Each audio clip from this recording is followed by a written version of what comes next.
Good morning all of you. मैं प्रमोद कौशल आप सभी का वेलकम करता हूं अपने यूट्यूब प्लेटफॉर्म सर्वोदय इंस्टीट्यूट पर। बात करते हैं 5 अप्रैल 2025 की करंट अफेयर की न्यूज की। ठीक है, हमारे प्लेटफॉर्म पर 1 जनवरी से लेकर के अब तक करंट अफेयर पढ़ा हुआ है।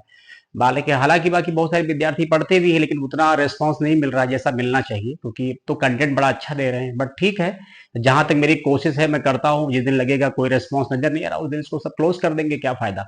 क्योंकि बहुत सारा टाइम भी जाता है बच्चा ना, काम करिए उसमें, फिर मेंटेन करिए, बनाइए, पढ़ाइए। और उससे ज्यादा बेहतर है भाई, इस फील्ड में कोई इंटरेस्ट ही नहीं ज्यादा ले रहा कंपटीशन में, क्योंकि लोगों की हवा ही अलग चल रही है।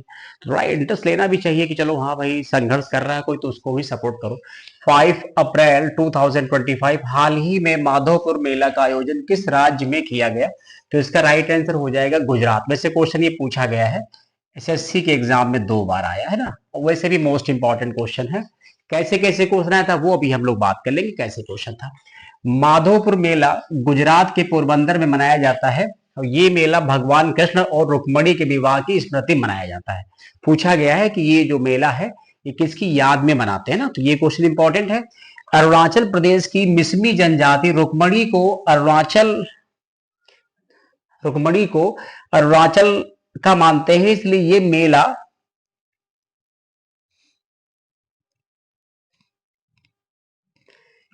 मेला मिसमी जनजाति से संबंधित है। मिसमी मिसमी जनजाति से संबंधित है। इनमें रुक्मणी हरण जैसे लोक नाटक और अन्य पारंपरिक नृत्य भी शामिल होते हैं। तो ध्यान रखेंगे कहाँ का मेला है, गुजरात का है, और इंपॉर्टेंट है ना। इसके अलावा क्या है क्वेश्चन हमारा, अगला क्वेश्चन है, यहां भी बताएंगे कैसे क्वेश्चन आया था। हाल ही में केंद्रीय वाणिज्य उद्योग मंत्री ने कहां पर स्टार्टअप महाकुंभ का उद्घाटन किया? तो इसका राइट आंसर नई दिल्ली होगा, क्योंकि ज्यादातर केंद्रीय मंत्री वाणिज्य उद्योग मंत्री है तो ज्यादातर मूवमेंट इनका दिल्ली से बाहर बहुत कम ही होता है। दिल्ली में ही करें, भारत मंडपम में ही करते हैं।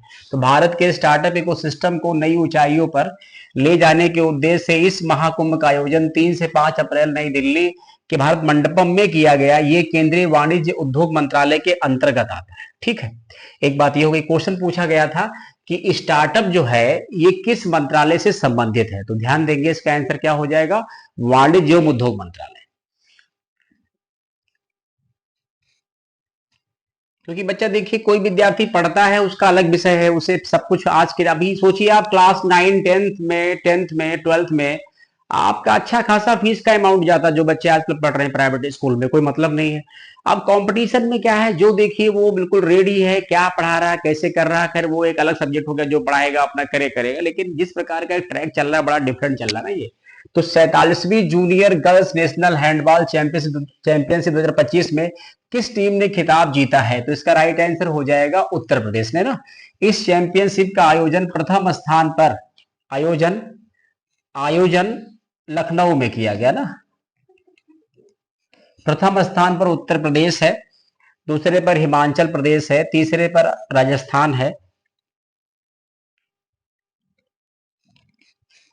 हैंडबॉल फेडरेशन ऑफ इंडिया की स्थापना 1971 में हुई, जिसके अध्यक्ष दिग्विजय चौटाला हैं। अगला क्वेश्चन हमारा क्या है, हाल ही में प्रधानमंत्री नरेंद्र मोदी ने राम किएन रामायण का प्रदर्शन कहां देखा? तो इसका आंसर थाईलैंड है। और अभी देखा होगा आप लोगों ने, थाईलैंड में बिमस्टेक की बैठक हुई, ठीक है, जिसमें 7 मेंबर, बिमस्टेक का हेडक्वार्टर भी हमने पढ़ा रखा, सब कुछ पढ़ा रखा है।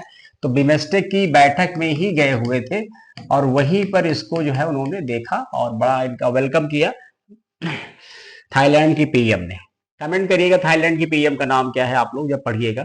अभी हाल ही में अंतरराष्ट्रीय आपराधिक न्यायालय से बाहर होने वाला पहला यूरोपियन देश कौन सा बना? ये क्वेश्चन मोस्ट इंपॉर्टेंट है। तो इसका राइट आंसर हो जाएगा हंगरी। ध्यान रखेंगे, हंगरी। ठीक है, अब इसकी थोड़ी सी व्याख्या देख लीजिए क्या है, तो समझ जाएंगे ना।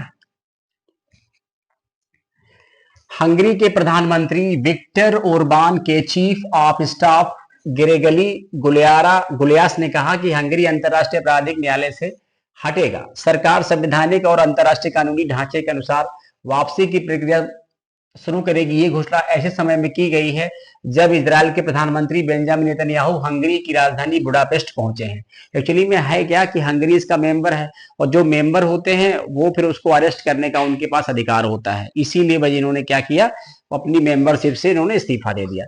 इंटरनेशनल क्रिमिनल यानी क्रिमिनल कोर्ट में हंगरी सहित 125 देश शामिल हैं।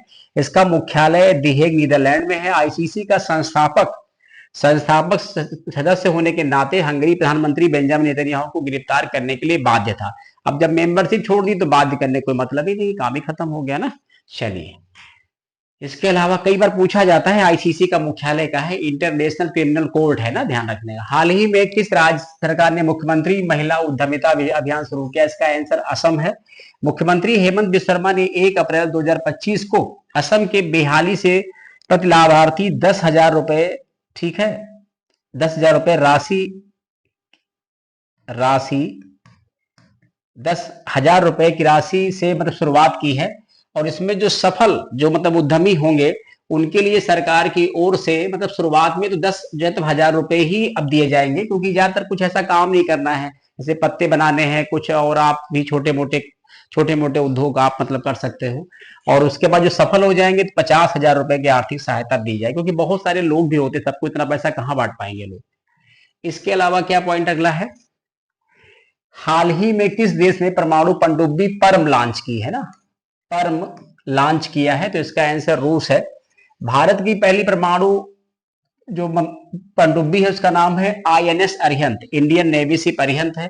परमाणु मिशन के तहत भारत में वर्ष 2047 तक 100 गीगावाट परमाणु ऊर्जा उत्पादन का लक्ष्य रखा गया। ये भी आप लोग ध्यान रखेंगे इंडिया के रेफरेंस में। ये भी क्वेश्चन एक इंपॉर्टेंट है।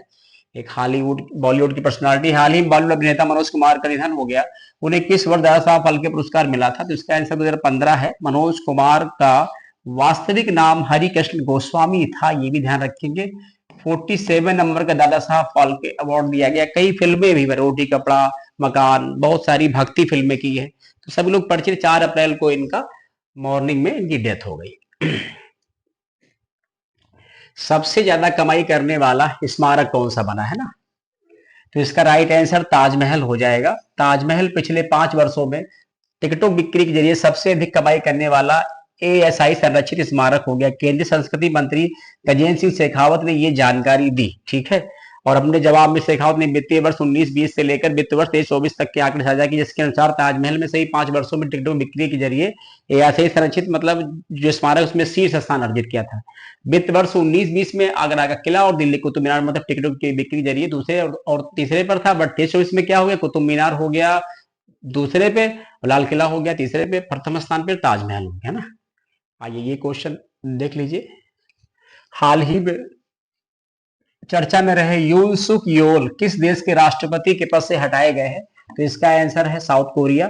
बीते साल दिसंबर में मार्शल लॉ लगाने और संसद में सेना तैनात करने का आदेश देने वाले दक्षिण कोरिया राष्ट्रपति यून सुक जो है तो योल को देश के संवैधानिक कोर्ट ने पद से हटाने का फैसला सुनाया। नए राष्ट्रपति के लिए होगा चुनाव। दक्षिण कोरिया को नया राष्ट्रपति चुनने के लिए 2 माह के भीतर चुनाव कराना होगा। मुख्य विपक्षी जो पार्टी है मतलब डेमोक्रेटिक पार्टी के नेता ली जे म्यांग अगले राष्ट्रपति बन सकते हैं। ये पॉसिबिलिटी है, उम्मीद है बन भी जाए, ठीक है। तो ये देखना रहेगा कि अभी हाल ही में कैसे क्या क्या इंसिडेंट्स हो रहे हैं। करंट अफेयर में बहुत सारे इवेंट्स होते रहते हैं। अभी देखा होगा कि श्रीलंका ने एक अवार्ड भी दिया मोदी जी को, मैंने उसको पोस्ट पे डाल रखा है बहुत डीप में पढ़ने के लिए, और कल की डेट में जब क्लास में लूंगा तो आपको करंट अफेयर में उसको भी इंक्लूड कर दूंगा, ठीक है। बहुत बहुत धन्यवाद आप सभी का, थैंक यू सो मच। पढ़ते रहिए और जुड़ते रहिए, सपोर्ट जरूर करिए सर, अदरवाइज फिर मन में एक प्रकार की नेगेटिविटी भी घर आएगी कि पढ़ाएं या ना पढ़ाएं। वो मेरे बहुत सारे विद्यार्थी बट वही नहीं देख पा रहे हैं, तो फिर क्या मतलब बनता है ना। तो थोड़ा ये चीज देखने सोचने वाली है। सभी लोग ये कहते हैं मैं सर तैयारी कर रहा हूँ, समझ आता है कौन सी तैयारी कर रहे हैं, किस दुनिया की आप तैयारी कर रहे हैं। अरे आप तैयारी करिए तो फिर जुड़िए, तो अच्छे से पढ़िए करिए, उसमें आज कभी कल कभी इससे कोई बेनिफिट नजर नहीं आता।